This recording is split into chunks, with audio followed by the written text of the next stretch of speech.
Welcome in, everybody. Welcome to the play-in race for the Spring Tournament 2020.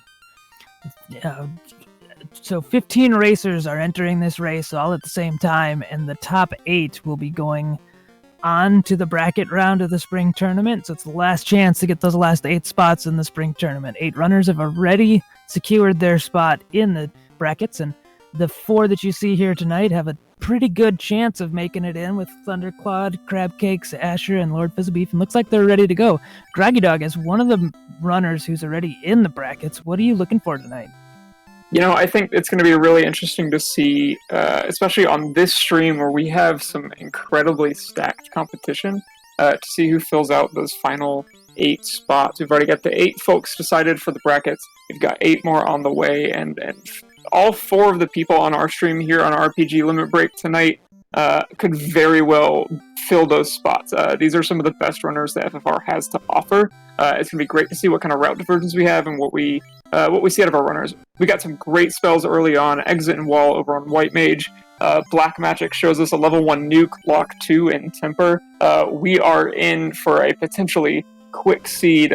Mages are the order of the night, it looks like.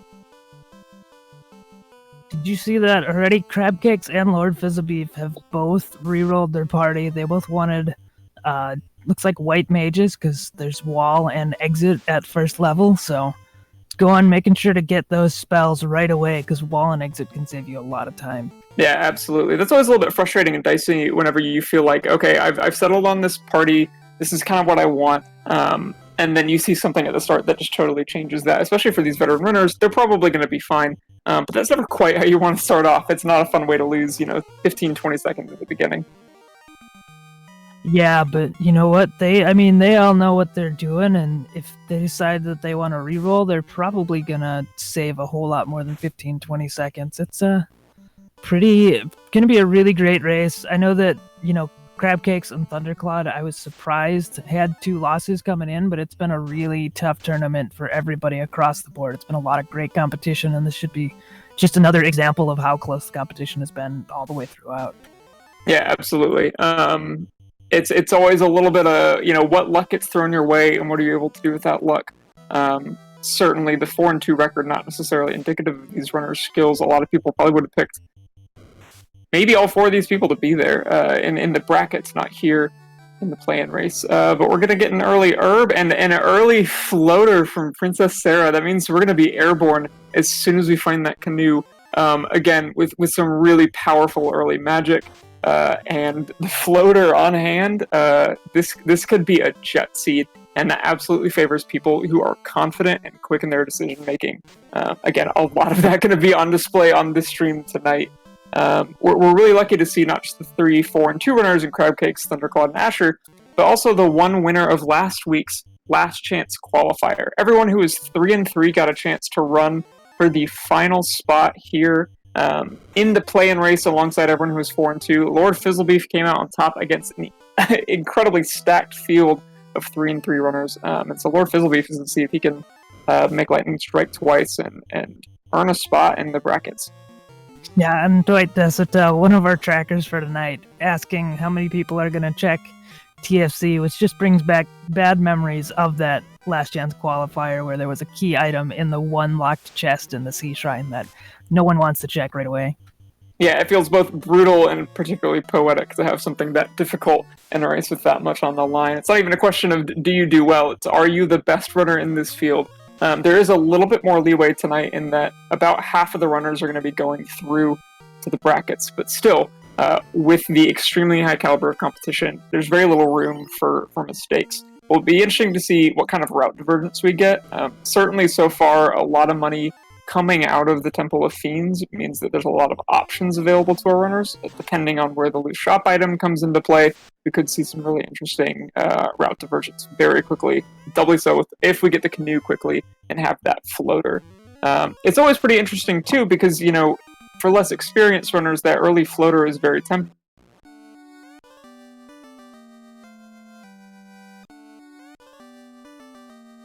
Getting experience. And sure enough, Crab Cakes up in the upper right shows us the canoe from the Elfin Prince woken up with the herb. So yeah, this is going to be a big deal. So what do we need now to get to the canoe and the floater? Right now, all she's got to do is make it across the river system, which can be at level 3 is pretty scary, but she's going to be in the air. She can go and check whatever she wants at that point. So going to Elfland and turning in that herb was a pretty good choice, because now you can save so much time by not having all of the fights along the way and just cutting down on all of those overworld fights. Yeah, absolutely. And it looks like nothing too bad so far. There's not all that much that Nuke's not going to be able to take care of. I think CC doing the wise thing and ignoring the river system, taking the land path down to the south. That's one of those things that a lot of people don't necessarily know they can do early on. I think that's sort of one of those veteran things you pick up and, eventually, like, just second nature know, but a little bit more palatable sometimes than trying to navigate that river system, especially if you have unrunnable Caribes or something like that. Gloomshoe asking in chat, was it White Mage locked? I believe it was exit was White Mage locked, wall was not. At least for now. It wouldn't have been Red Wizard locked. Yeah, and I don't know if you saw it on Lord Fizzlebeef. He had some trouble with Garland because Garland had Blizzard tonight. And so that most runners had really good turn order, but Garland got a couple blizzards out on Lord Fizzlebeef before he could take him out with that level 1 nuke. Yeah, alright, Chime picking up from Provoca. Yeah, and that's always sort of funny with Final Fantasy. The turn order in any battle isn't determined by skill or anything like that. It's just random.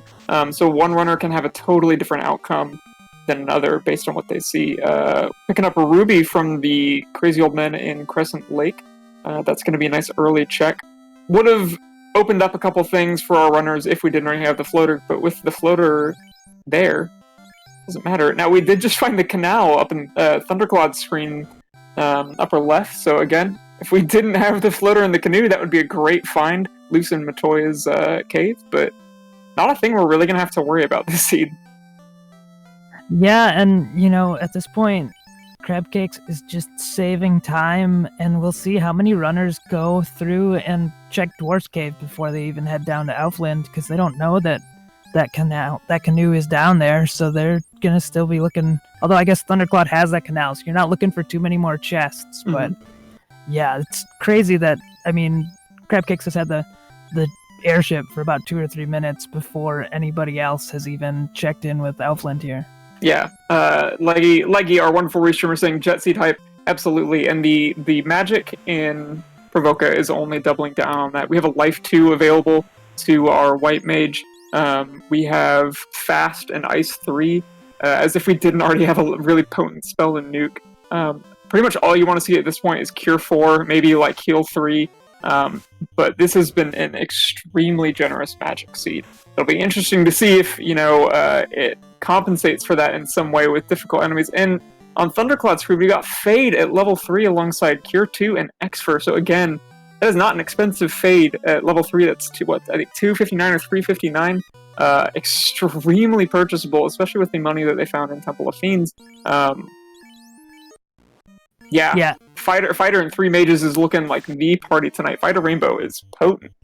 Yeah, that's for sure. And the Oxio was there in Provoca at the vendor item for about 9,000 gold. So everybody should have the money or be close to the money to get it right away. And you've got almost all of your dungeons open to you. You have 2 of the Fiend dungeons completely open, and Sky Castle, you can get into at least the Mirage Castle part of it. So just flying through this seed. Yeah, alright, so we got a TNT in the Titan's Trove on CC's screen. And she's going to go check Sarda as well, these nice early checks that you can get down with the floater. Let's see what we've got there. Might be a double trip to Dwarf Cave. No, Slab. So we can do that now. It's extremely early at 8 minutes to say, yeah, I would love to see this lab right now. But that's fine. Go get that slab translated here at Melmond and then take off. Early Oxtail, it's going to be TFC against his Leggy Starscream? Yeah, it could be. I'm not going to put past anything to seed. Certainly my fear for these runners is that it's going to be so generous up front, and then you're going to find just some really nasty stuff later on. You never know. These flags are not clamped. They don't set a minimum threshold above 100% basically for enemies and bosses for how high they can scale. But with bosses maxing out at 230%, a rough skill set on them can really lead to some disaster for these runners. Even with magic this good, it's going to be about leveling, about gear, and when you already have the floater this early and so many things out of the way, it really becomes a question of what chests do I check. This kind of quick seed favors experienced, decisive runners.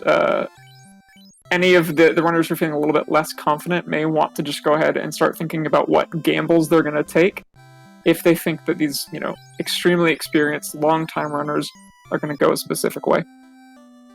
Yeah, and then we got Opal Bracelet from the Dwarf's Cave, so that's one item that you don't necessarily want to see, because that could push, like, the key or the loot into being loose, so then you may have to check a ton of chests. Mm-hmm.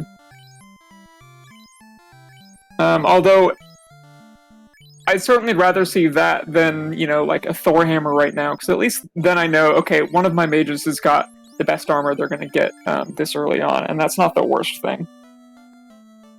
Yeah, that's very true, especially with not having to take that many overworld battles. It's nice to have good armor right away, so that when you do find a nice tile to grind on, it's a little bit safer, and, you're not as worried about getting hit quite as hard. Yeah. Now, Darren, when it is this early in the race, you've got the floater and you've got a number of incentive checks that you can make. What kind of thought process are you running through to decide where you're going to go first? I'm looking at it, especially with Warp at level 4 there, I might be looking at Ordeals. I already have the Oxyel, and so I like doing Ordeals, Waterfall, and then Sea Shrine after that, because between Ordeals and Waterfall, you can probably find some fights, get a couple levels, and get to where, I've got the Oxyel, I can get in, and I can probably take out Kraken pretty early if I can find at least enough to get to level 12 or 13 before I get into the Sea Shrine. Yeah, absolutely. And I think, one of the things that our runners might find themselves prioritizing right now is where can I find a decent spike tile? There are certain tiles in the game that if you step on them, you're going to get an encounter. And in the randomizer, we've shuffled those around. These flag sets shuffle every single one of those. And so while you're in the air, you're not taking all of those walking encounters that you might have at the start to gain some levels. The impetus becomes even stronger to try and find a good spike tile that you can grind on that saves you some time in the long run. And I think, Sea Shrine provides some of those. Waterfall provides one, Ordeals provides two. That's not a bad place to start looking, plus just some really quick, easy chest checks that are out of your way. CC making a play I really like early on, which is going to the Cardia Islands, and sure enough, finds a Mass Immune. That's going to pay off immediately. CC is making all of the right decisions already, which is perhaps not surprising given one of the last year's spring tournament winner. These are a lot of chests in very close proximity. There are basically no walking encounter tiles that you're going to get, with the exception of the ones on the overworld, but those are few and far between. You get some money, you get some items, maybe you find something like Mass Immune or Dragon Armor, really pays off. So yeah, CC she was already in a very good spot. She's in an even better spot now. A jet seed even faster is, you give them level 1 nuke and a Mass Immune in less than 15 minutes and away you can go. Moonblaze Wolf, rating with a party of 18. Hey, thank you so much for hanging out. And it's worth saying, again, thank you so much to RPG Limit Break for hosting us. This is such a wild night for the Final Fantasy Randomizer community. We are spread across 4 channels. We're on Speed Gaming 1, Speed Gaming 2, Randomania 2, and then here on RPG Limit Break. We are indebted to everyone from all these different communities who have given so much time to us over the last 8 weeks. It's hard to believe that it's been 8 weeks since we started this thing. So thank you so much for your time and support. Yeah, and RPG Limit Break has been a wonderful restream channel for us throughout the entire spring tournament. There have been quite a few wonderful races on this channel throughout the first 6 weeks of Swiss, and then even the LCQ had a race here, so it's been a ton of fun to watch the Final Fantasy Randomizer on RPG Limit Break as well as the other restream partners. Yeah, absolutely. Now we we missed it a little bit earlier, but Thundercloud went to Lefane, got that slab translated, and found the power bunk. That's going to cast Saber on whoever uses it. It's a great piece of armor to throw on your fighter, especially with a decent sword on your side, save a few charges, or just get it done more quickly. So again, every time you go to one of these incentivized locations and it's not a progress item, it's, there are 3 items that are incentivized that wouldn't usually be there. Power Gauntlet, aka the bunk, Thor's Hammer, and Opal Bracelet. We've already seen 2 in incentivized locations, which means it's potentially more likely that something you really, really need is going to be hidden away somewhere that you can't find, at least to start off with. And in this Super Jetty Seed, the tougher these 2 loose items are to find, the more likely that people who didn't get a great start are going to catch up. Lord Fizzlebeef also finding the Mass Immune. I think Cardi Island's a really popular check for people. I think there's a lot of savvy runners in this group. I would be surprised if too many people don't find that. It's going to be on a lot of people's plate. And we got Thundercloud, first one on our stream into Castle Ordeals. Let's see what kind of juicy stuff we get in here. Yeah, and if you haven't seen much of the Final Fantasy Randomizer, the Castle of Ordeals looks a lot different than the vanilla game because these pillars are shuffled. So you have to go in there and figure out which of the pillars is the correct one. There's 4 different rooms that have at least 2 pillars. One of those has 4 pillars to choose from. So you can definitely get yourself turned around in the middle of the Castle of Ordeals, and it can get very frustrating at times, or you can just fly through it and find all the right pillars the first time.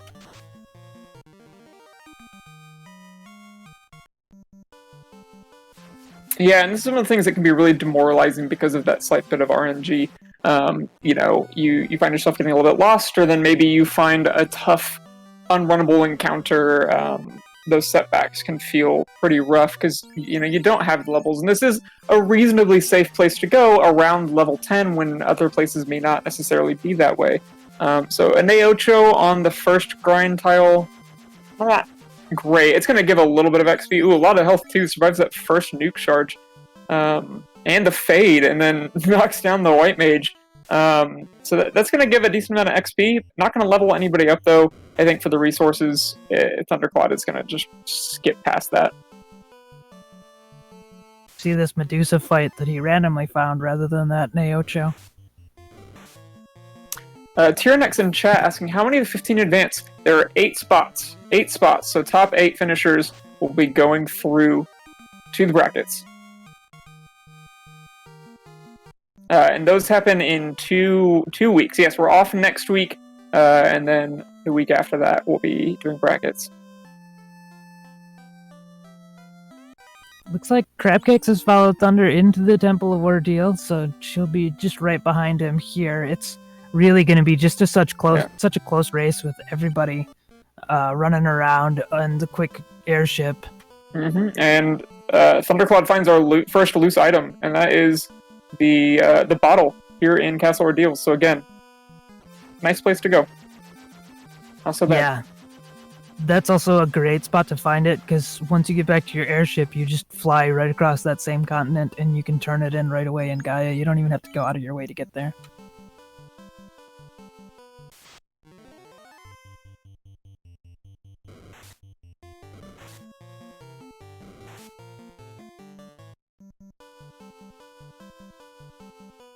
Alright, so we got a lot of people high-fiving on this route to Castle Ordeals. Again, like, everyone here is just extremely competent. I think we're going to see a lot of the same routes, so we're either going to have a case of it's whoever can do the traditional route the fastest, or it's whoever takes a weird gamble and it pays off.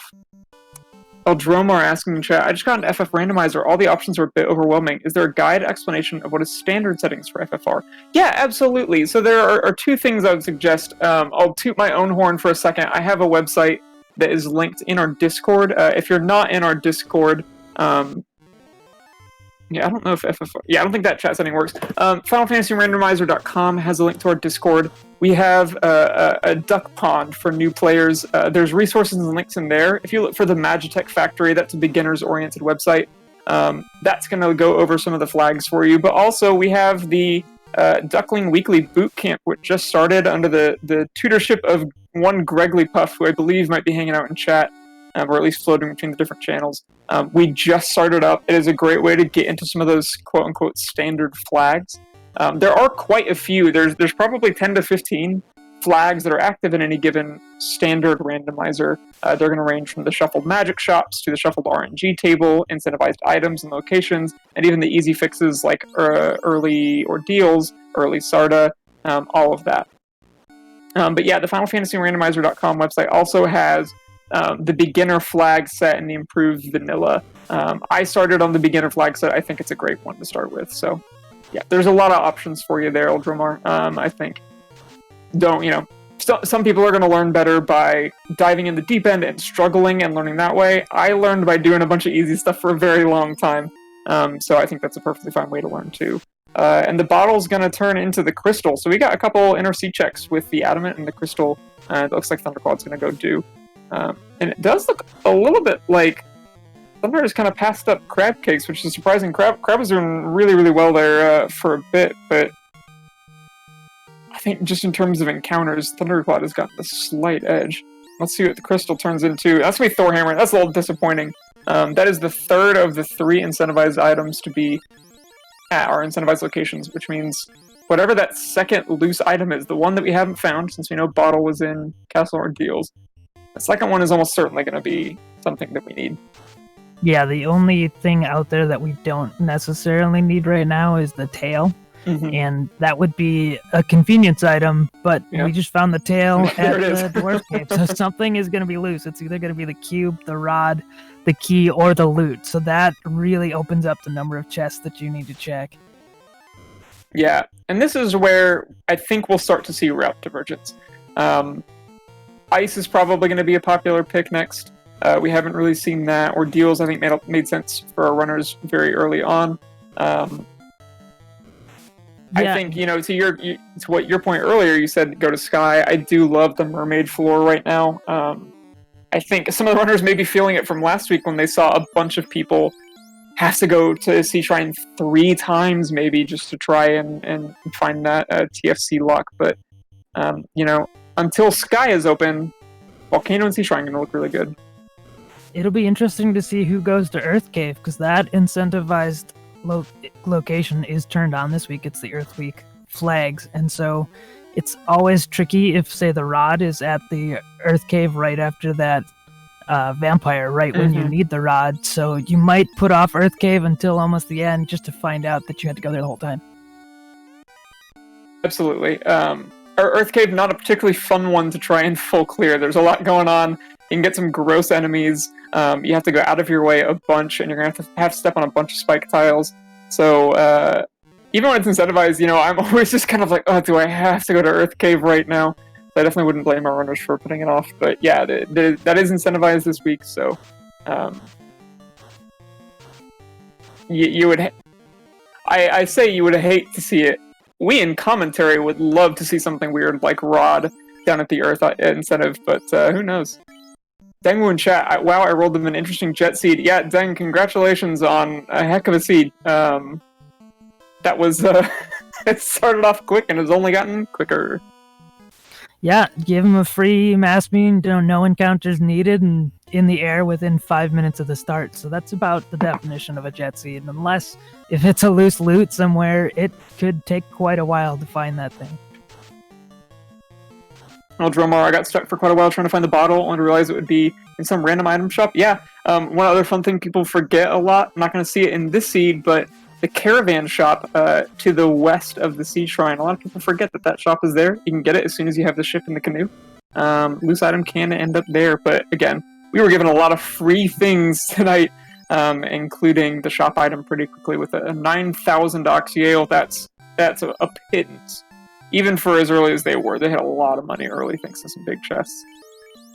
Let's see here. Gaia has gold rings for about 42,000 and pro rings for less. I didn't quite see how much, but that's 2 good items. It'll make hunting down armor in chests a little bit less necessary. You're definitely going to want ribbons. I think 1, the absolute minimum. Certainly 2, the least I would feel comfortable with in this kind of flag set.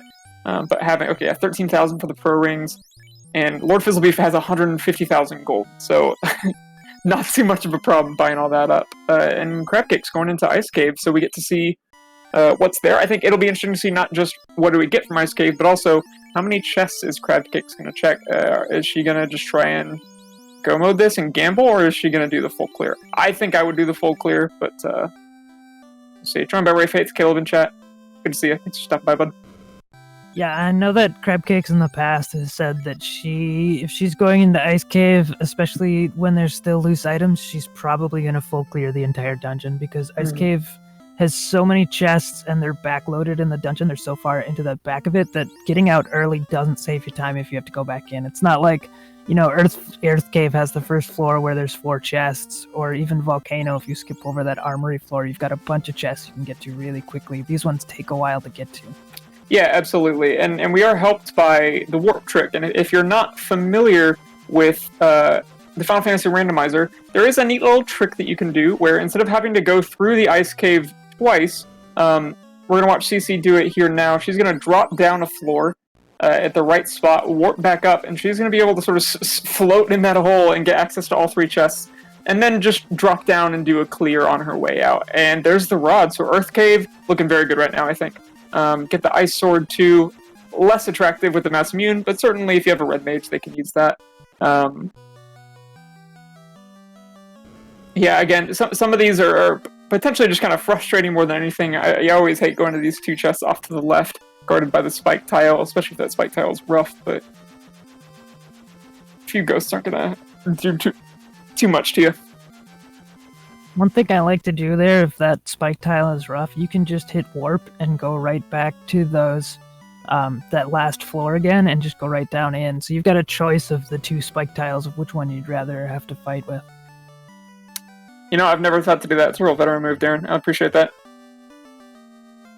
I've been playing a lot with these spike tiles for Spring Tournament. It's it's been one of those things where you kind of want to find a good spike tile. And with them randomized and on the B-side encounters, you have to know where the spike tiles are if you want to find a really good one sometimes. Yeah, absolutely. I think this tournament has really driven home for everyone how important that finding those grinds are, and knowing, even I was doing a stream recently and someone pointed out to me that I didn't need to go all the way to the armory to check for a specific spike tile because it was the first spike tile that you encounter on that floor in Volcano. You can know a lot about this game, and there's always something else that you may not know. And so not just routing between spike tiles, but also knowing which ones are the same on a given floor can save you 30 seconds to a minute when, that is extremely, extremely important. Yeah, and as we said, a lot of the runners will be going in pretty much the same direction. We're going to have 3 people in the ice cave at one time, but Lord Fizzlebeef has decided to go and check out the waterfall, so we'll see what's in the waterfall very shortly here. Yeah, absolutely. And again, welcome to the RPG Limit Break restream of the Final Fantasy Randomizer Spring Tournament play-in race. You are in for a treat on this channel for sure, because you have 4 of the absolute best in the game putting everything on the line, trying to make it to the brackets here in 2 weeks, and they are giving us a show so far. This is moving at a breakneck speed. It's real fun to watch people who are this good take a fast seed and just rip it apart like this. Yeah, I just looked at the timer again and just realized it's only 30 minutes in, where, you know what, you could be an hour in and still not have found half the stuff that they've found if you hadn't gotten that floater and canoe right away. Yeah, for sure.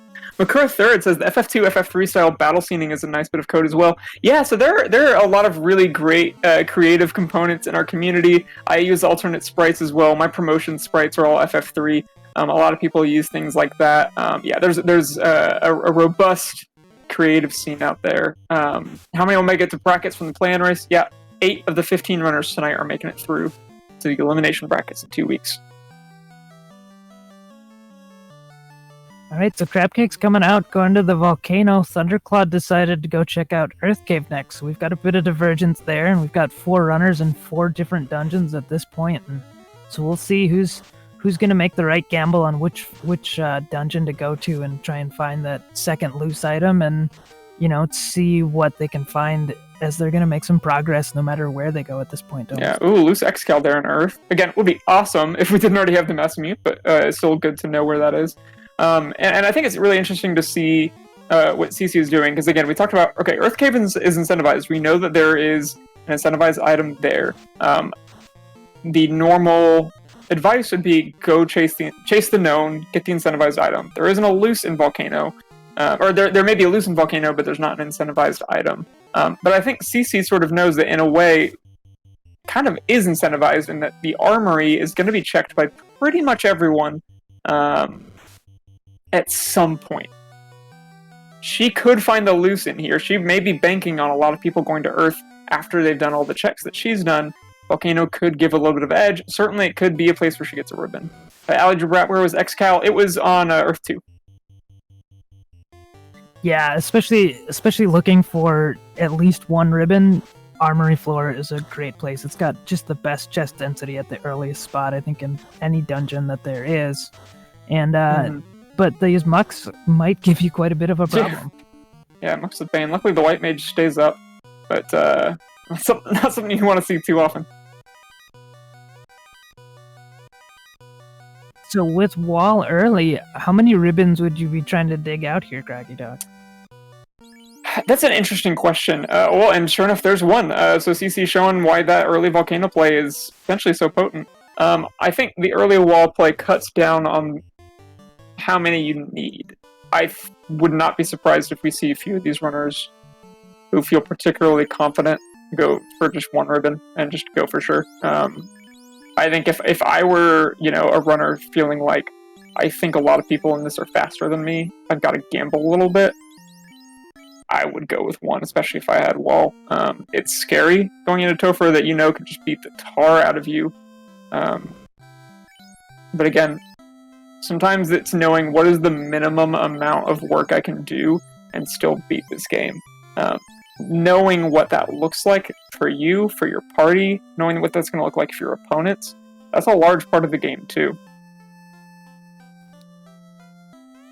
With you, I think I would personally be going, okay, I've got one.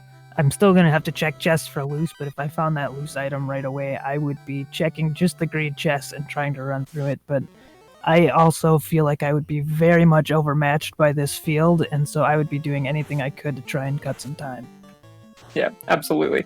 We're going to see some interesting stuff on this stream, like I said, because they are of such high caliber that, they are the people that other people are trying to beat in a lot of senses. It's interesting that CC found that ribbon and just said, you know what, that's enough of Volcano for right now. I got exactly what I wanted. Let's do the incentive checks. Yeah, and it makes sense. I would imagine that coming out of Waterfall, she's probably going to go to the Sea Shrine and at least do Kraken side. Make sure to get that Kraken kill right away, and then whether she decides to go to Mermaids or not will be interesting to see, but at least get Kraken out of the way, and then you can go back and maybe do Earth, go through that, and get that incentive item as you're going along. Yeah, absolutely. Here we see Thundercloud going through perhaps the most obnoxious chest check floor in the game when you're full clearing. Just the gross Earth floor. You have a lot of encounters, you have bats, everything is spread out. You only get one chest per room. There are spike tiles. The spider room in Sky, not great either, but for me, this one always takes the cake in terms of frustration. Now, Thunder disappointing me a little bit by bypassing the party bat room. That upper left room contains a large number of bats. It has something to do with the programming. That is not my area of expertise. I like to go hang out in the doorway and party just a little bit. And then sure enough on Thundercloud's screen, I could have swore there was a vampire there at one point, but it was gone before I got a chance to look at it. There's the loot, so we're real close to go mode at this point. We are looking for the key, I think, just the key. Yeah, should be just the key, because we have seen the rod, we've seen Cube was in the waterfall there, and then the loot, so it should be just the key that's out there somewhere, and I think we've seen just about everything else. We haven't seen the crown, so it's probably a loose crown that'll lead to the key. Yeah, I think that's going to be it too. Yeah, I think we have seen now every incentivized location, unless I'm mistaken. Every incentivized location except for Astos, so. Yeah, it looks like it's going to be a loose crown with the key. Thank you again to our trackers. We got Dwight Asatel, and Algebra hanging out with us. There are 6 other trackers across our other networks doing this tonight. Thank you to everyone who has volunteered so much time for this tournament. It has been a massive community undertaking. So thank you all.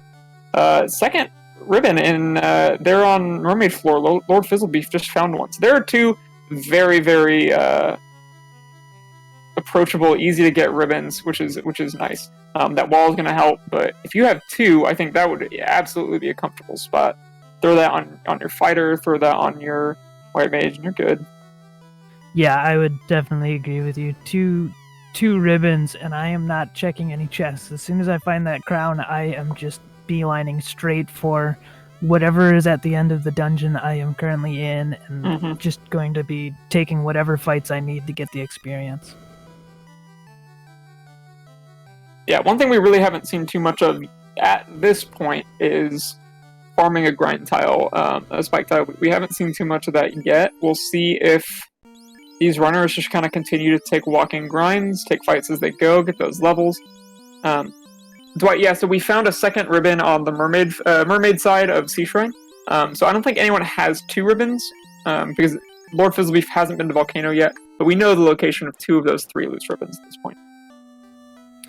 And that's some of the grind tiles. We'll see the difference in strategies too. Crabcake started with 3 light warriors, so she didn't need to worry about danning off a light warrior. She won't have a 4th light warrior just to be an extra body, but the experience gets spread across whoever is alive at the time that you finish the fight. So every single fight, she gets that extra quarter of experience gets spread out among the 3 light warriors, or however many are alive at the end of that fight. So experience goes up a whole lot quicker with only 3 against having 4. So you sometimes don't have to find any sort of grind tile if you're running just 3-man strat instead of a 4-man party. Absolutely. That's sort of an interesting calculus in itself. You know, when I've done some of the practice seeds for this tournament, you know, I found that if I'm running 4 warriors of light, I'm looking at, and there's the 3rd ribbon in there on Kraken's side. So again, you know, this Deng seed just gives and gives and gives. But you know, you're looking at like 24-25 for your 4-person party. If you're at 3 though, I'm looking to be at like 30, because you have, you know, 25% less room for error, as it were. It's tough. So it'll be interesting to see what CC determines is sort of that minimum threshold to be effective in Topher. Yeah, I just glanced over at Asher's screen and saw 2 red giants and 2 red... Well, they were 2 giants that were red and 2 iguanas which were red, and got really excited thinking it was the red giant Agama tile, which would have been a perfect grind tile at this point. Yeah. We did just find opal armor. I was just about to say, one of the only things I really feel like these runners are lacking at this point is just like really good armor. Haven't seen dragon yet, would love to have that, but opal just about do it, especially if you can find Age of Shield at some point. So I think we're gonna... Yeah, it'll be interesting to see how many chests Crabcakes opens, or any of these runners open as soon as they get that key. But that could be the game changer at this point. You know, you could do all of this, you could do all this searching, all this grinding, but man, if that key is in Marsh Locked, or well, I guess it wouldn't be in Marsh Locked, but you know, it's in Marsh Bottom, and that's the last place you check, it may not matter how much you grind or how well you've done. Oh, there's defense sword in Volcano too. Again, just like everything you want is here. Oh, semi-stable. Dragon was in Mermaids. Fizzle found it. Thank you so much. Appreciate the heads up. Botosaurus said that as well. So much going on, it's hard to see everything that's happening on these screens, so I appreciate the chat help. There's White Shirt as well. Good lord. It's unfair. Yeah, they are just finding all of the gear they want right now, but not the one item they really want to find. Yeah, this feels like such... there's the crown. And there's that gamble. CC left Volcano as soon as she found that ribbon. If she had gone 3 floors down, she would have found that loose crown. She may not want to go right back to Volcano.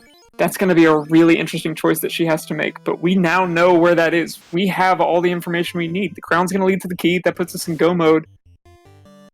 They may not go to Volcano. Sky is very popular with this crowd. I think it's going to be a place that a lot of people are going to go as soon as they can. Yeah, and Crabcakes has been a proponent of sky as soon as you can in the past too. So it will be definitely interesting to see when she decides to go back to Volcano. Yeah, it's a tough break. Like, in no way do I think what the choice that she made was the wrong one. You know, it's just like, them's the break sometimes. Yeah, and at least with 8 runners getting through, I mean, if this were like last week with the last chance qualifier, Asher would be in a wonderful position to be the one person to pull out of it still in the running in the tournament. But at least with 8 going through, you know that, if it is in a tough location or like this where you skipped out of the dungeon early, it's not that one decision that could lose you the entire race. You've got, 7 other chances if someone finishes. Yeah, for sure. And blink and you miss it, Asher's defeated Carrie, lights the fire orb.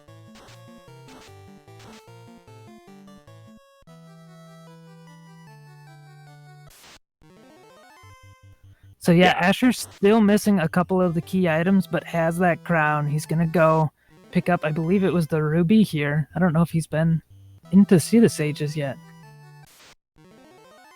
Yeah, I'm not sure. He's of all the runners on this stream, he has taken certainly the least similar routing.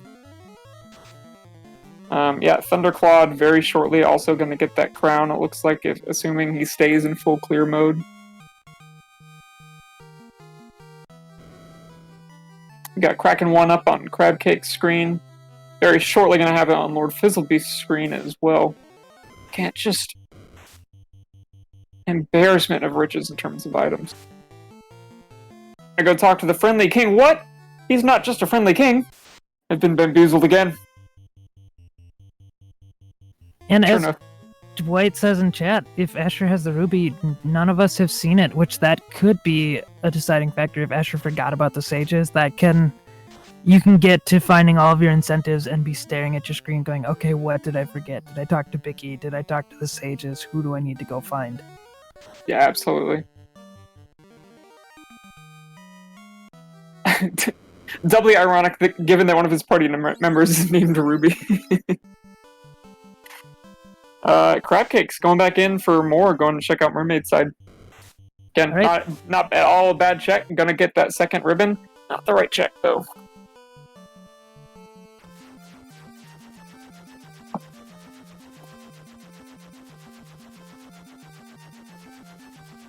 Lord Fizzlebeef taking some... Thunderclawed taking some damage, or perhaps, I think maybe just doing an intentional 2-man grind, I think is what's going on up there.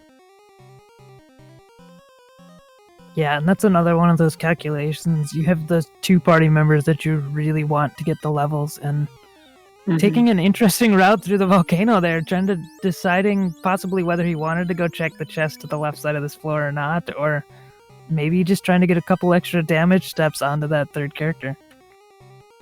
Yeah, and Leggy and Allie bring up a very good point, which is that Asher has promoted, so theoretically at some point got the ruby and the tail and promoted.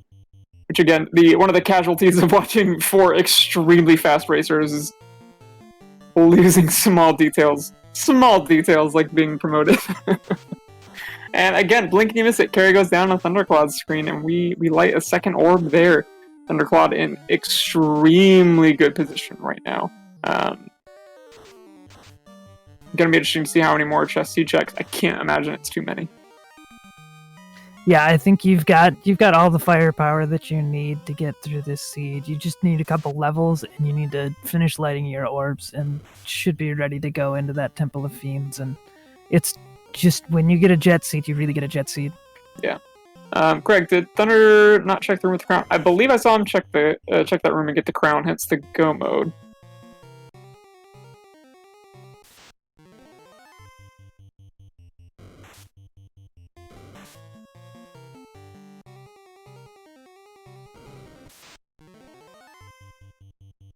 Yeah, I thought I saw him go and get that crown. I would think, Thunder wouldn't be skipping all the way through second floor of Earth and going straight through everything if he didn't have the crown, but I could be wrong. He could be just, making some calculated risks on his part.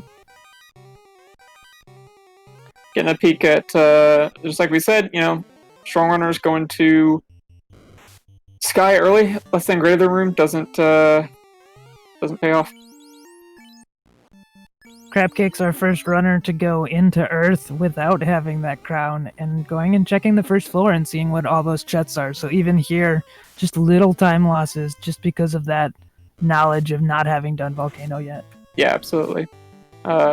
Yeah, so one thing to note for those of you in chat, we are actually watching the RPG Limit Break stream while we're commenting on it, so we are going to be a little bit behind in our commenting and in our tracking, so we appreciate the patience on that end, but we will be a little behind compared to some of the other streams.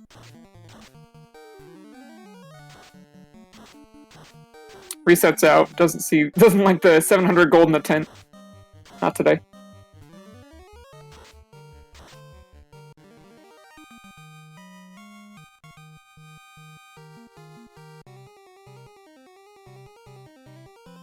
It is going to be very interesting to see how the rest of this plays out. My fear for Crabcakes is after a stellar start, she's going to be happy with that volcano dive and not go back until it's too late.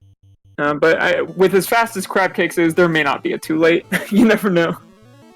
Yeah, I don't think there's anyone in the tournament who has quite as fast of a full clear time as Crabcakes. She's done so many seeds and knows just how to route these dungeons. It's every time that I watch her, there's something I can learn, and there's probably 10 things that I miss along the way, just because it's hard to pick up on everything that she does. Yeah. Now, it's very interesting. We're going to refrain from commenting on too many specifics about what's going on in the other races, but it is worth noting about a little more than half of our runners, it appears, have the crown at this point. A lot of people have gone to Volcano and found that from what we can see in the master tracking sheet. So again, this is a group of extremely talented runners. Heat is on. The pressure is turned all the way up for these folks. Yeah, across the board. I mean, you have Crabcakes was the past champion. Shadow Walker was, I believe, second place in last year's tournament in this race. You just have wonderful runners across all 15. So it's quite the slugfest across every channel, and you can see why. Everyone is executing at a really high level and flying through a really fast seed as it is. Yeah, and Asher lighting his second orb, also in a very good position. CC can make it up on an efficient grind if needed, or not needing to grind. Yeah, I think, again, we were talking about that earlier, it can be a little bit scary to go in to Topher with three regularly level characters and not have that fourth just for a little bit of margin of error, but you never know. Lich 1 comes up and goes down on Thunderclaw's side. I don't think these, at this point, with all of the armor, all of the equipment that we have for these characters and all the levels that they've been able to get, I don't think these first round fiends are going to do too much. Obviously, we haven't seen what Tiamat has in store yet. I don't think anyone in our stream has cleared that. And it looks like, in terms of the overall group, no one's cleared Sky yet. So don't know what's going to be there. You always risk having a sort of early gatekeeper in that, but again, with everything that they have, it seems doubtful that those are going to be much of an issue. So it'll really come down to, what do the Temple of Fiends, or Visited Fiends, look like? Do we get a triple nuke Kraken? Do we get a triple nuke Tiamat? Do we have just something really, really gross? Interesting to see. Yeah, and Alijabrap is pointing out, with all the stuff we found, there can't be too much in Sky. So if you're doing a full clear of Sky, you could lose a bit of time, because we already know where that crown is, and not have a whole lot to show for it. You've already got the defense sword, you've got the power gauntlet, you've got the white shirt, so you've got pretty much any tools that you want to be able to finish the game. You're just, if you're full clearing Sky, you're looking for that crown still. Mm-hmm. Yeah, Aegis Shield would be super nice to find if you can get it. I don't think you need it, especially with Wall, and 2 to 3 ribbons, depending on what you checked, but... Or Fizzlebeef too, it's tough because I think some of the most frustrating points of this game come from when you make the odds-on play and it just doesn't work out and there's not much you can do about it. Going to Sky and doing a full clear, listen, that's where the chests are, it makes complete sense. Thunderclawed now I believe just needs to go visit our dear friend, the kindly king in Northwest Castle, to get his key, because with that cube, everything else is open to him.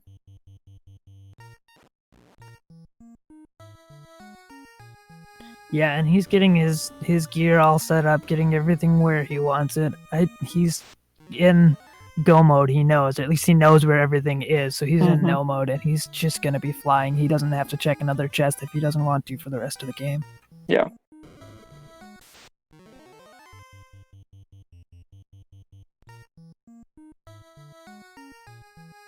And we've got Crab Cakes making her way down to the bottom of Earth.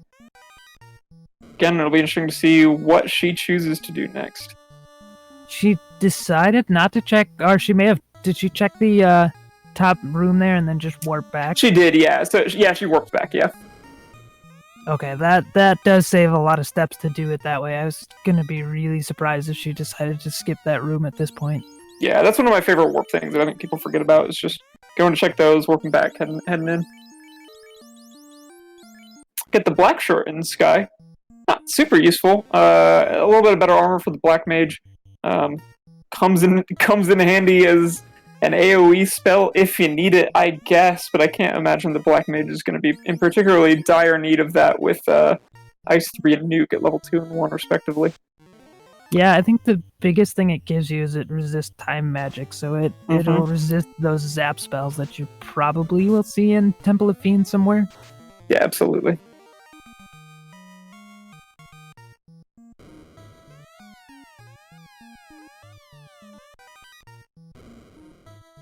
Dwight is asking if Thunder will check the free boxes on Kraken's side to see and get a ribbon. I would imagine that Thunder will check some of those free boxes, but he may be good to go with the ribbon. I think he's got one ribbon already and might just say, you know what, I've got everything that I need and I'm not even going to take the time to stop and check it. Yeah, and he's checking it, sure enough. I think most runners are going to say, like, if it is within, 10 steps of me, I might as well check it, especially if there's something I don't have. And, a lot of times it doesn't do anything for you, but the one time it pays off is all it needs to, make that part of your regular routine. Now, gosh, the white shirt right there again. Surprised that Thunder is checking these chests. These do kind of fall into that loose threshold of they're not so far out of the way. Got extremely lucky with that rule though in finding both the white shirt and ribbon. Get those bless RNGs in chat as Lord Fizzlebeef is our first runner on the screen to start walking across the Bridge of Destiny. Let's see if we can get a Raging War mech on stream. Yeah, and with the encounter table being shuffled, you can sometimes find, 2, nice and early, even 3 war mechs? Yeah, week 1 I had 3 war mechs on Bridge of Destiny, so it is entirely possible. But yeah, we see one nice and early. Can't imagine it's going to be too much of an issue. This is just free XP as far as I'm concerned. Yeah, and at least it gives you a little bit of a peek. If you see, Inferno here, you know that you're not going to find it from the bosses in the Temple of Fiends. Yeah, and Bodosaurus pointing out, thank goodness CC didn't decide to go back to the volcano. That should help quite a bit. So, still very much anyone's game. It's tough to say where the other runners are at this point. I can't imagine all that many are too far behind these runners, but pressure's on, and I know they're feeling it. Yeah, and just showing the speed of these runners again. I mean, Lord Fizzlebeef has gone through water and sky, and full cleared sky, I believe it, full cleared water, and still not even at an hour. And there's a second war mech. Ooh, punches hard on the white mage. Alright, let's see, get those extreme bless RNGs in chat. Let's see how many more mechs we can get for Lord Fizzlebeef. Certainly level's not going to be too much of a problem for him. Yeah, 19,700 experience per character there. Come on, one more. Up to 25. One more, give me that one more. Hey, there it is! Well, there you go, you called it. I don't know if that's a commentator curse or a commentator blessing. Commentator bless, please.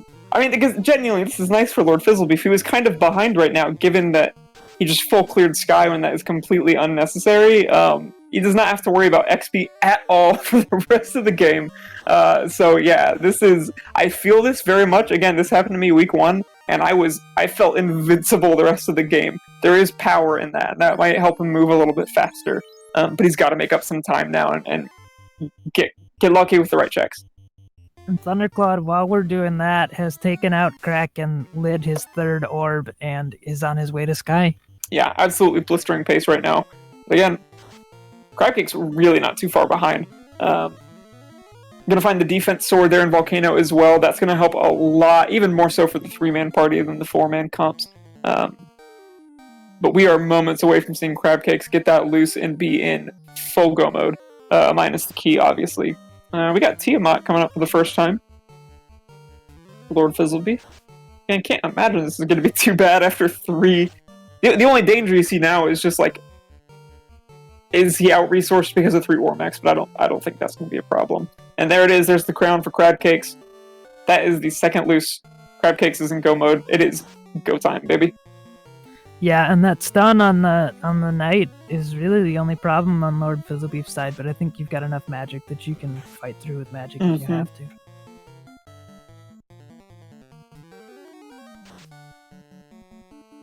Although he is on a nuke. Sure enough, so yeah, add a nuke is because of the Warmac. Like I said, a little bit under-resourced. Knight's coming back up, though. And Crabcakes is pulling the third Fiend. Yeah, Tiamat 1 goes down. Nothing too scary. We'll have to see what the Temple of Fiends or Visited Fiends have for us, because nothing in the overworld was too bad. Lord Fizzleby showing us the Team Stakes sprite. Like I said, a lot of fun creative things going on. This is one that you can get straight on the Randomizer webpage. That's normally a Tyro, a T-Rex sprite. But now we're seeing that's a nice juicy old steak.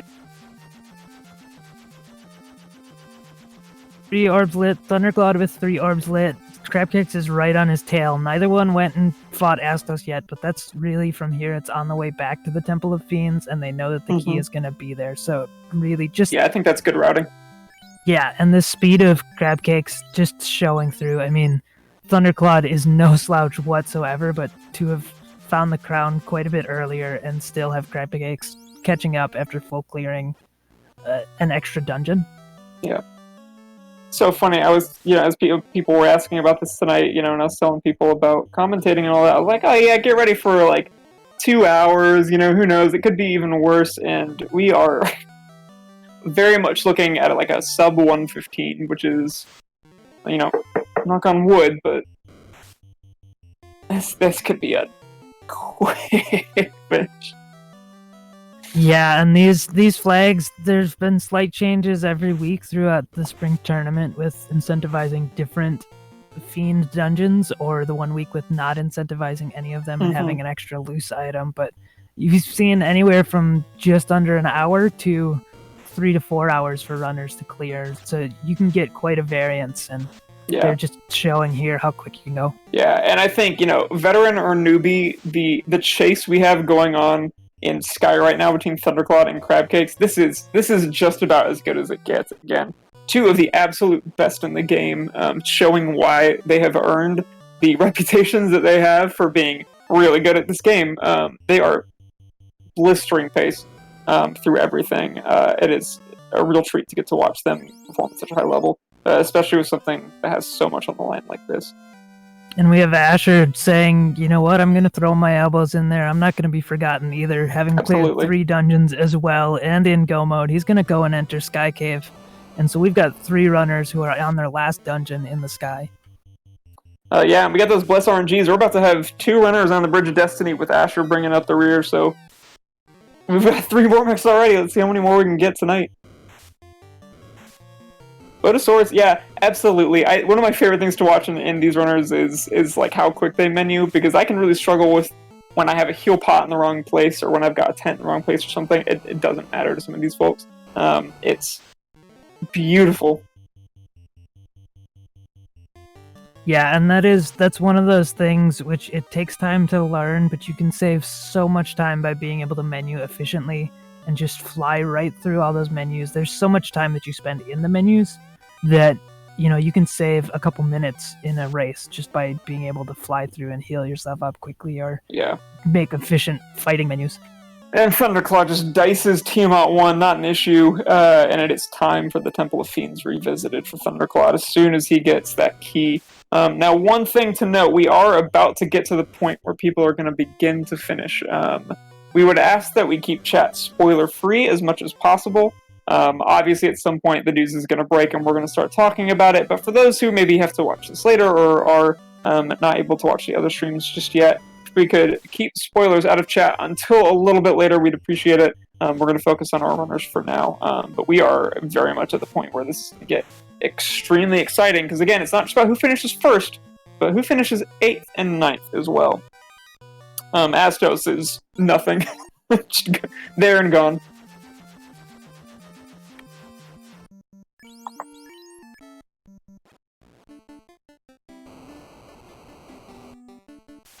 Crabcake's level 26 across the board, so good levels. Finds a war mech. There we go. Yeah, and I think that's absolutely going to help Crabcakes too. Like I said, that three-man party is going to really benefit from extra XP, and I think this is exactly what she needs. Yeah, this should put her white wizard out of nuke range at least, which now you've got someone who can cast Cure 4 and cast some Cure magic even after taking a nuke, which makes life a whole lot easier. Mm-hmm. Thundercloud entering the Temple of Fiends at 59 minutes, and then finding some slimes, deciding to reset out, and re-enters at 59 minutes again.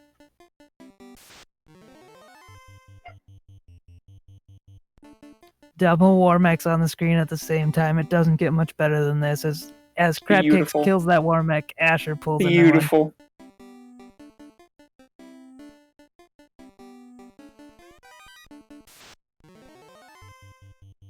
Oh, ETAP pointing out what I didn't see of why Thunder reset out. Those slimes had Blizzard, and with 8 slimes on the screen with Blizzard, it's going to take forever to get through that battle, so that's a really good call. That's not how you want to start your Temple of Fiends. Asher seeing Lightning 2 come from the Warmech, which is about the least... Like, the one spell that I don't want to see Warmech have is Lightning 2, because that just takes it out of Tiamat's hands. Yeah, exactly. So, Warmech shares a pool with the Temple of Fiends.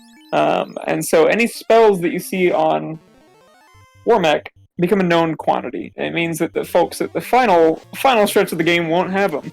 There are a handful of Lightning 2s in that pool, and so if you see it on Warmech, it's not great, because you know that's one... Oh gosh, and another Warmech. Good lord, is that 6 tonight for this stream? And yeah, I don't blame Asher from running to that either. But yeah, you just know it's like, oh, maybe that means that nuclear is somewhere you don't want it to be, or swirl, or something like that. So yeah, not great. And Crabcakes grabs that key and is going to head to Topher as soon as she deals with Astos. I say deal as if it wasn't just a hit A to win kind of moment. Yeah, it took longer to get all of the people out and fight by holding down A than it did to actually take Astos out. Yeah. Alright, Thundercloud's going to pull Lich 2. It's always one that's like, you want to disrespect a little bit and save some of the spell charges, but you just can't afford to in these seeds. Slow 2 comes out first. Don't care too much about that. Fade, nuke, fade. Nuke, fade, nuke, plus the hit. And yeah, that's going to take care of Lich 2. We don't see too much coming out. I don't see too much coming out of Lich. For all we know, it could be a triple nuclear Lich 2, but not in all likelihood. Looks like Thundercloud might be trying to use Life 2 as the greatest healing spell in the game for that Black Wizard. It's at about 28 health and hasn't stopped to heal it up since entering the Temple of Fiends. I think that's a great strategy. You know, heal pots, wonderful, obviously, but they waste time, and when you gotta go fast, you gotta go fast. Now, again, we are not going to say too much. We do have... we have a finisher. We're not going to say who. We have a finisher. We are still very much looking for the top 8. We can spoil that because we're looking for that top 8, so all these runners are extremely still in it. But we are in the really fun part of this now, which is how do we fill out what happens next. Yeah, Crabcake's making her way down. Asher just entering at an hour and 2 minutes. Just flying right through. Lord Fizzlebeef is going through the volcano. In no mode. Yeah, in no mode though. Luckily chose volcano before Earth, so Lord Fizzlebeef is still very much in this because of those 8 spots. It's not just the top one. So if he can get through carry quick, which I can't imagine is going to be an issue, and then get through Earth Cave quick, then it is extremely likely that we might see all four of these runners in Temple of Fiends revisited at the exact same time. But Thundercloud has already pulled carry 2 and is moving on to Kraken 2. Nothing's slowing this train down. Choo choo. Yep, and Thundercloud showing some respect. He's going to move that Black Wizard up in front. Really, the one spell that you need out of him is you want to get a Temper and maybe get a Fast out, but it looks like he's going to do it with the Red Wizard anyways to make sure it lands. And just save that Knight so that they can hopefully take more hits, but Kraken decides, I'm just going to hit your third player anyways. And just amazing how quickly these Temple of Fiends second editions are going down. Even the Sacrificial Black Mage didn't even go down. You worry a little bit, maybe all the bad stuff is on Tiamat 2 and on Chaos, but you also very well could have knocked out all of the really bad stuff in the pool anyways. Gonna get the Edward Cullen fan club unrunnable. They really want to tell you about that new Twilight book that's coming out.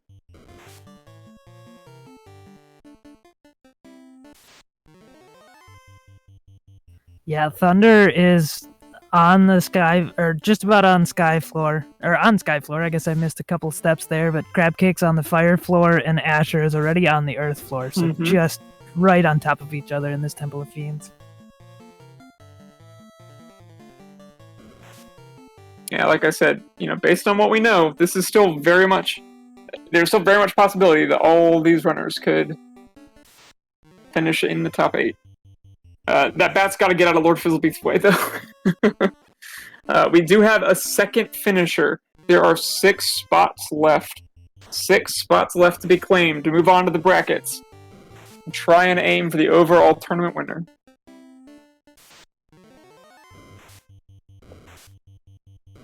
And Tiamat goes down. Thunderclaw just has one more enemy, possibly a couple fights, because you can find a few on the way out of the sky floor, but once you get on the Chaos's floor, you just have one fight left in the game. Crabcake's taking down Carry 2 on her way to Kraken, and Asher's taking out Lich 2 on his way to Carry. A really annoying unrunnable here with some Lit 2. I hate to see a fight like this, especially when turn order is not going to be on your side. 3 versus 8. Just rough. Water floor feels notorious for this kind of thing. And here we go. Thundercloud pulling Chaos. Let's call it. How is it going to open? Yeah, easy. Looks like, I think it's a Temper first, not Fast, but there's the Fast coming out. The menuing is so fast, you can't even talk over it.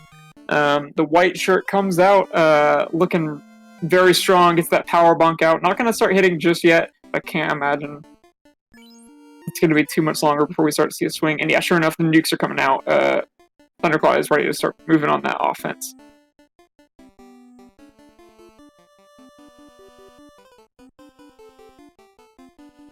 And there it is, 980 damage from that Knight, and Thunderclad has taken out Chaos. The third finisher with an SRL time of 1 hour, 7 minutes, 22 seconds. And Thunderclad will punch his ticket to a spot in the bracket round. Congratulations, Thunderclad. Just an incredible race. Very well done. We'll see if we can get him to come and say a few words. But in the meantime, we got Crabcake's just about to pull Kraken 2. And Lord Fizzlebeef is lighting his 4th orb any minute. There it is, terminated. Gotta grab that. Already has the key, so it is go mode. It's time to go. Yeah, hour and 7 minutes in, you're still flying, and just crazy how quick this race has been with 3 finishers already at an hour and 7 minutes, and really good runners just entering the Temple of Fiends, but still having a great shot at the top 8.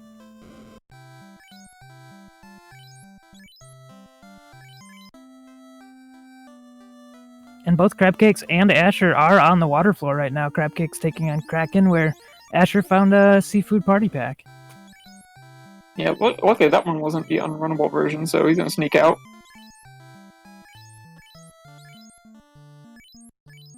And it looks like we are joined by the man, the myth, the legend, Thunder. Congratulations on just a blistering time and an extremely well-run seed. Thank you, everybody. So how does it feel? How are you feeling? You were the third finisher overall. We still have 2 folks in Topher and our 4th going in. What were some of the highlights for that seed for you? Honestly, I really didn't like the encounter table at first. There were so many encounters, and there was just nothing I felt was worth using a save item and then reset running. However, after I got my really quick airship and wanted to do things, and I was like level 5 or 6, but I had nukes, so I just kind of used the advantage of taking a ton of encounters on my way to Castle Ordeals to hit about level 11, and then it was pretty smooth sailing after that. So the encounter table kind of helped boost me a little bit. Yeah, absolutely. And how did it feel finding the loose crown and volcano as we got crab cakes going to pull chaos? It was kind of a nice band-aid to put on my deep wipe into Earth Cave. Mm-hmm. That felt really bad, and especially not getting to see the last couple boxes at the bottom. I was really thinking, oh, if it's there, I'm done, because I'm not going back right now. But finding it in Volcano made me feel a bit better. I did feel, with the runners in this race and the caliber runners, if you have a wipe anywhere deep in a dungeon, you're just probably not getting first place. But I was happy to get third with that deep wipe. I was not expecting to do that well. Yeah, absolutely. We were talking so much about how little time, or how little room for error there was across the board. But certainly, this stream in particular was just so stacked. And Crab Cakes on our stream has just finished off Chaos. Comes in 5th. We had a 4th place finisher, and we just had a 6th place finisher as well. There are 2 spots up for grabs. Thunder, what are your thoughts heading now into brackets here in 2 weeks? What is going to be your focus for the next bit of practice? I'll run a few seeds here and there, probably just kind of do like a 4-forced thing and see what kind of baloney I get pulled out of the randomizer and run with it, or run some weird comps just to see if I can optimize it as much as I can. But I probably won't run a whole lot of practices. I feel like it's kind of you kind of get the feel of routing, and that's the best you can really do at that point. You can really not really optimize too much more than that. Great. Well, again, congratulations. That was just such a pleasure to watch some really good people do just a jet seed. So congratulations, an extremely well-earned victory for you, and best of luck in brackets. Thanks, appreciate it.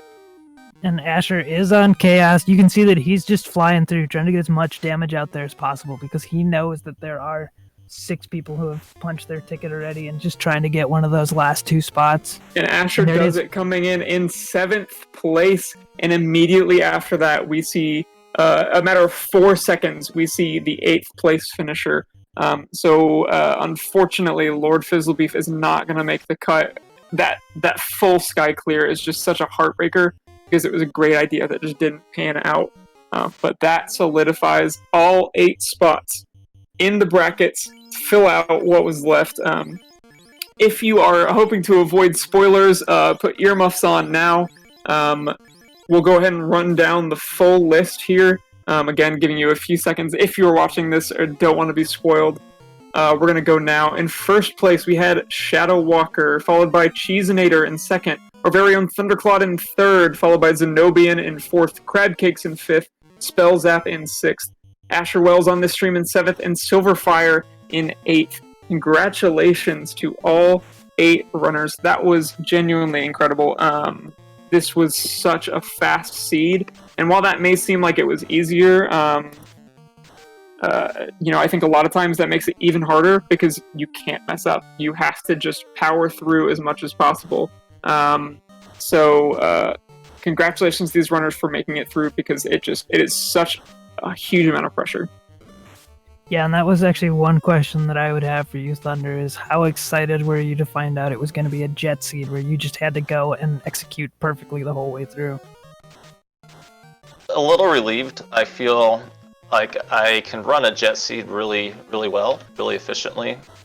So I felt like it was a slight tip towards my playstyle a bit. So it was kind of nice to see that canoe come from the herb, and then it was just, try not to fly around the world too long and make your checks quick and just go, go, go.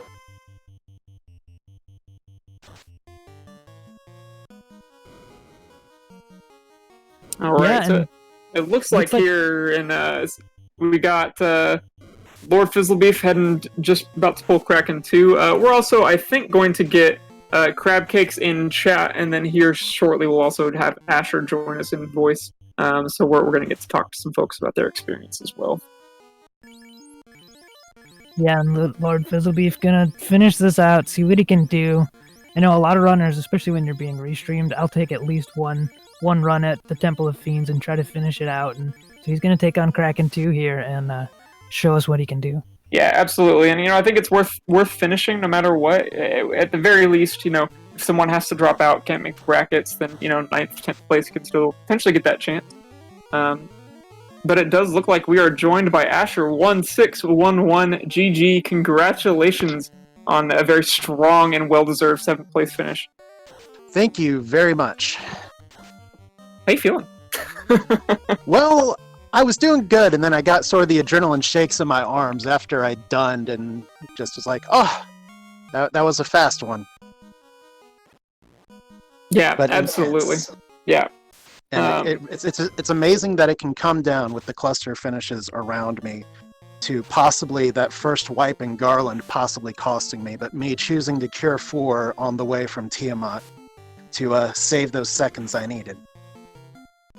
Yeah, a number of people re-rolled, and so I think it was such a cluster watching the Garland fights because people were handling it a little bit differently, and then the way that people split off after that was really interesting to see. So I think you were able to sort of just recover quickly, and I think you took a slightly different path. A lot of the runners on our stream were taking very similar paths, and you were sort of off of that, but clearly it didn't matter too much because you still got exactly what you needed. Yeah, I mean, as I was going through everything, I was like, okay, I've bumped into all the gear items and then the non-progression. I know eventually I'm going to need to go to Waterfall, but I got to hunt loose, and Volcano's a nice place as any to hunt for loose. Yeah, so that paid off. You were the first person we saw clear Volcano, so you found that crown before anybody else on our stream. So it was amazing to see. It was like, okay, everybody's kind of similar, and then Asher finds this last random item, and all of a sudden you're kind of in a lead, and I know you've done a lot of work with helping to design these flags and test them out. How do you feel everything went for the race and that the flags were overall? Well, I thought it felt like a level 1 nuke seed. All the magic kind of came around, and I'll be honest, the reason I didn't re-roll into level 1 nuke, or I would have gotten rid of the white mage, but exit was white locked, so I kept it there. But yeah, the flags themselves, obviously I'm a fan. This was one of the ones where, okay, you get canoe, you get floater early, and then it's just all about efficiently clearing the world. And so once I realized, okay, I got to start checking chest density. Fortunately, sky's not open. Sea can kind of be a slog, even though I have the spells. Ice and then Volcano was the most logical thing for me to do there, because those don't take super long to full clear compared to just hop into the incentive. Yeah, absolutely. And it was really interesting because shortly before you found the loose in Volcano, we watched CC make a really interesting gamble by running into Volcano, finding the ribbon, and then bouncing out. And so I know CC is in chat right now, and I'd love to hear her thoughts as we get a GG to Lord Fizzlebeef, knocking out Chaos, coming in a very strong 11th place. GG, Lord Fizzlebeef. Very well done. GG. Everybody that made this field is just an amazing runner. Yeah, it came down a lot to luck. Lord Fizzlebeef was sort of, again, sort of did a full clear of Sky, which just killed him, but it was really, we were all kind of wondering, is CC going to go back to Volcano early enough for it to matter? Because she found that ribbon and then bounced before going back. So yeah, watching you find that was maybe the most interesting thing that happened, because it gave us so much information and set the stakes for a lot of different runners. Yeah, and I'll be honest, I really did not want to go on that Grey Worm tile because it was Fire 3 werewolves, even though I had ribbon. At that point, I was like, oh sweet, the crown's here, I don't have to step on that tile, I can just go.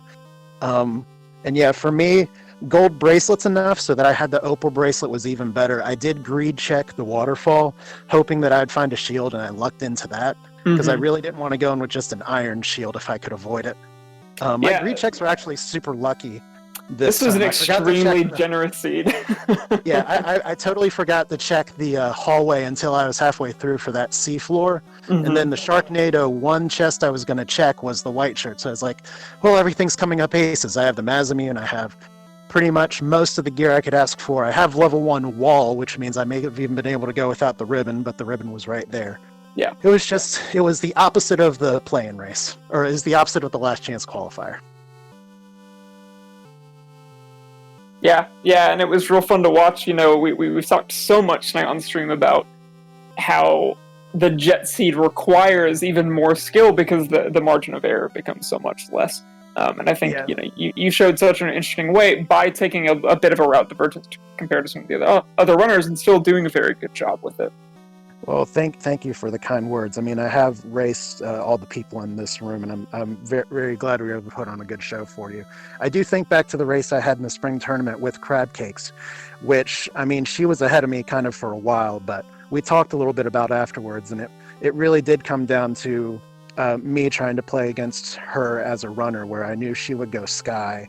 So I was like, well, let me try not Sky. Fortunately, Sky wasn't on the table this time, but I like Volcano, and Volcano paid off. Yeah, absolutely. Now, one thing we really didn't see too much of was like static grinds from people. Was it more intentional for both you, Asher, and Thunder in terms of just walking grinds, or do you think it was just kind of luck and finding what you needed along the way? I can take that. Yeah, go ahead, Thunder. Okay. Yeah, the walking grind helped me a lot more than it usually does, especially on the overworld. Like I kind of said earlier, the walk from ordeals, or 2 ordeals and from ordeals, got me like 10 levels on my characters almost. Yeah. Also counting the walk back from Lefane, I got a couple good encounters. Yeah, the power cycle from Lefane was full of zombies, which are great experience and easy to kill.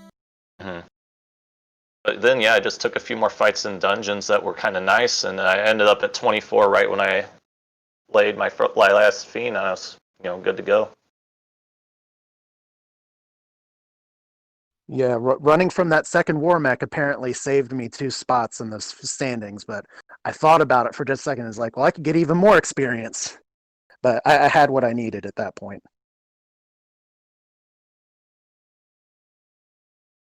But yeah, you are absolutely right. The jet seeds really come down to execution, and at that point, it's like, can you minimize your mistakes, and how fast can you play? Yeah, and like I said, this was such a generous seed from start to finish in terms of the white shirt and the ribbon that were just out of reach in Kraken's Side of Sea Shrine, and the loose item in Ordeals, and the early floater and the early canoe. Plus the absurd magic. It was real fun to watch because I felt I was sweating just trying to keep up with y'all. I can't imagine. I'm sure my adrenaline would have been pumping. Where, if you had to look at like a decision you made, and this certainly goes for CC and Chat as well, a decision you made that you feel most happy with throughout the race, what do you think it is? For me, it was definitely after I wiped out of Earth 4, going right to Volcano and not trying to go back in for those 3 boxes. That was definitely what kept me in the race. If I would have done anything else, it probably would have dropped me quite a few positions. And as for me, I was just very glad that I'd started off this tournament trying to do everything in my head and not use a tracker. And I've switched back to using a Sea League Phage tracker. So that's probably the best decision I made there, was being able to make the call that, okay, Waterfall has something. I didn't need to chase the Oxyale at that point. It was just going for the dungeons instead of clearing the incentive dungeons first. Even though I did ordeals, and ordeals technically wasn't required, I'm really glad I was able to promote and get the information to let me blow through the rest of the seed. Yeah. Any questions that you guys have for each other? Or I know Lord Fizzlebeef saying he has Discord problems, can't join us, but Lord Fizzlebeef and CC in chat. Any questions y'all have for each other? Kind of. Did anybody on our restream re-roll into 4 newcasters? I wish. God, I wish. Definitely was a seed that could have accomplished it. Every Fiend in Chaos had such low HP and Topher that you could have just nuked your way through. I was keeping tabs on the other streams to see if anyone rolled into it, and I was a little bit disappointed that like not even one person was like, screw it, like let's do it. But I had a very similar thought when I saw people re-rolling. I was like, is this going to re-roll into something standard, or is it going to re-roll into something really weird? But yeah, I think like I considered it, but I was just like, 2 Newcasters should be enough. Plus, I'd lose the exit. yeah, and I think that's what most people re-rolled for was the exit. Yeah, and that's what CC and Lord Fizzlebeef said in chat. They were the two that we saw re-roll on our stream, and both re-rolled out of nuke and into exit. Yeah, and exit is just so important. It's one of those things where there's so many little hidden time saves. I guess if there's one big mistake I made, it was not picking up heal 2 on my white mage early, because there were a lot of times where I was using heal pots diving dungeons, especially volcano and ice, where I'm already walking on damage tiles. Like I could have had heal 2. I shouldn't have to be menuing this much. This is just seconds, and with this field, the margin of error is so little. I'm just fortunate it didn't cost me. Mm-hmm. Yeah, I think we actually saw a very good example of varying healing strategies. Thunder, I believe it was you who, around the fire or earth floor, you were using life 2 as your primary healing spell. Yeah, I did that pretty much throughout the whole seed, and just life 2 best cure spell in the game if you can make sure no one else is in danger. And then I also was just like running around with poison characters because I just don't want to take the menu time to pure pot the whole seed. Yeah, absolutely. And I think it sort of sounds, especially for newer runners, that's the kind of thing that sounds a little bit crazy or a little bit intense. But when you've got the caliber of runners that are in this race, those seconds absolutely do matter. We see. I mean, let's look at the SRL finishes right now. Between 7th place and 9th place, 9 seconds. Add 50 seconds to that. Add 60 seconds to that, and you're up to 5th place. So yeah, it is not at all a stretch to imagine, like, okay, yes, I really have to think about how much time am I wasting healing, how much time am I wasting using heal pots, whatever it is. So I think that's a great lesson for newer runners to pick up on, and not something that easily has come by. Yeah, and it's really easy to get fixated on, oh no, I wiped in Topher, Kraken 2 punched the crap out of me. That happens to everybody. Mm-hmm. But one of the best ways you can improve your running is just watching somebody else run the same seed side by side and see how they go faster. Things like taking a walking grind instead of just looking for a static grind lets you keep progressing the state of the game. Things like using life 2 or heal 3 to be more efficient than just, you can menu super fast to put all kinds of inputs in, but it only takes 2 or 3 inputs just to bring someone back to life with life 2. Yeah, absolutely. Now, I think we're going to slowly get ready to wind down the stream, not immediately, but we had a lot of newer folks in chat tonight asking questions. As 2 runners who are very experienced and clearly very good at what they do, what advice or tips do you have for folks who are just joining the FFR community? I would say don't be afraid to try our duckling program. The duckling seeds are tuned in to be very generous as far as not needing to be very optimal to make it through the game. And afterwards, you can chat with all the other players and find out what they did. But also just kind of learn the maps of the game and what boxes are linked to other boxes, and kind of learn how to route your dungeons. That's pretty important to me. Yeah, I want to second, when you join the Discord, which you absolutely should, the Duckling program run by Greg Lee Puff, along with a bunch of other really great runners. Not only is it just super helpful for new players, and experienced players run the seeds as well and are happy to talk shop, they're actually riling up the Duckling boot camp very shortly after the spring tournament, actually maybe even during the bracket stage. So this is seriously no better time than now if you want to learn Final Fantasy 1 Randomizer, to get in on that boot camp and get lots of hands-on training and meet some great people. Yeah, absolutely. I went through the Duck program not too long ago. I think it is a great place to start. Whether you are the kind of person who likes to take a long time to learn and do the easy things slow, or do the hard stuff and learn from what you're doing poorly, there's absolutely room for you there. We're going to go ahead and start closing down the stream. Any thoughts from Thunder, from Asher, or LFB or CC in chat as well? I feel like I'm good.